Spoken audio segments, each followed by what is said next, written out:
ॐ देवराजसेवमाण पावनान्द्रिपङ्कजं व्यालयज्ञसूत्रमिन्दुशेखरं कृपाकरं नारदादियोगिवृन्दवन्दितं दिगम्बरं काशिकापुरादिनाथकालभैरवं भजे भानुकोटिभास्वरं भवब्धितारकं परं नीलकण्ठमिर्सिदार्थदायकं त्रिलोचनं कालकालमम्बुजाक्षमक्षशूलमक्षरं काशिकापुरादिनाथकालभैरवं भजे शूलटङ्कपाशदण्डपाणिमादिकारणं श्यामकायमादिदेवमक्षरं निरामयं भीमविक्रमं प्रभुविचित्रताण्डवप्रियं काशिकापुरादिनाथकालभैरवं भजे भुक्तिमुक्तिदायकं प्रशस्तचारुविग्रहं भक्तवत्सलस्थितसमस्तलोकविग्रहं वीनिकोणन्योणहेमकिङ्किणालसत्कटि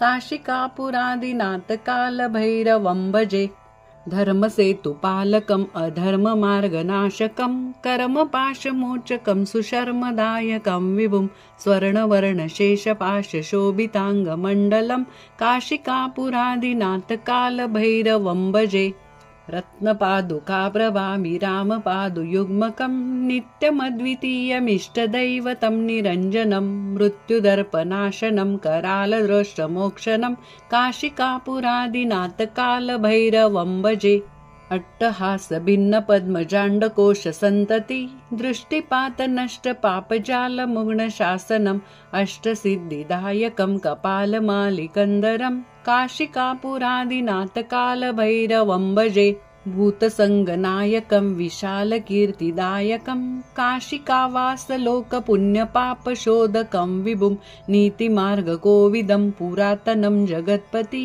काशिकापुरादिनाथकालभैरवं भजे कालभैरवाष्टकं पठन्ति ये मनोहरं ज्ञानमुक्तिसाधनं विचित्रपुण्यवर्धनं शोकमोहदैन्यलोभकोपतापनाशनं ते प्रयन्ति कालभैरवान्द्रिसन्निधिध्रुवम् इति श्रीमन्शङ्कराचार्यविरचित कालभैरवाष्टक सम्पूर्णं। श्रीरस्तु। स्वामी समर्थ।